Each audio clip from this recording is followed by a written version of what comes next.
میرپور میں گزشتہ 21 برسوں سے ویزا فراہم کرنے والی کمپنی AJ کی کنسلٹنٹس برٹش کونسل کے ساتھ رجسٹرڈ ہیں۔ اس کے چیف ایگزیکٹو فیصل منظور کا کہنا ہے کہ ویزا فراڈ کی اصل وجہ اداروں کی کمزوری ہے۔ جن لوگوں کے ساتھ فراڈ ہو وہ زیادہ تر تھانہ جانے کے بجائے جرگے کو ترجیح دیتے ہیں۔ کچھ رقم معاف کر دیتے ہیں، کچھ وصول ہو جاتی ہے، لیکن قانونی کارروائی نہیں کرتے۔ ان کا کہنا ہے کہ جو ایجنٹ بڑے پیمانے پر فراڈ کرتا ہے وہ پہلے اپنا ویزا لگوا کر رکھتا ہے۔ یہاں کوئی منظم نیٹ ورک نہیں، 2-4 لوگ ملتے ہیں جو ایک دفتر قائم کرتے ہیں، لوگوں کو ویزوں کے لالچ دے کر جعلی دستاویزات بناتے ہیں، ویزے کی پوری رقم بتاتے ہیں، تاہم جو ملتی ہے وہ رکھ لیتے ہیں، اور جب متاثرین کی تعداد بڑھ جاتی ہے تو ایسے لوگ بیرون ملک فرار ہو جاتے ہیں۔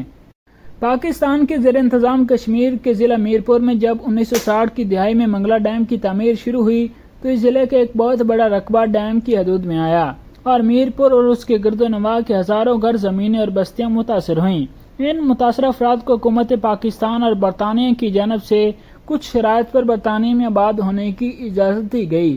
سرکاری اعداد و شمار کے مطابق منگلا ڈیم کی تعمیر کے دوران تقریباً 1,10,000 افراد کو ان کے گھروں سے بے دخل کیا گیا تھا۔ 1950-60 کی دہائی میں برطانیہ میں صنعتی ترقی ہو رہی تھی اور وہاں مزدوروں کی شدید کمی تھی۔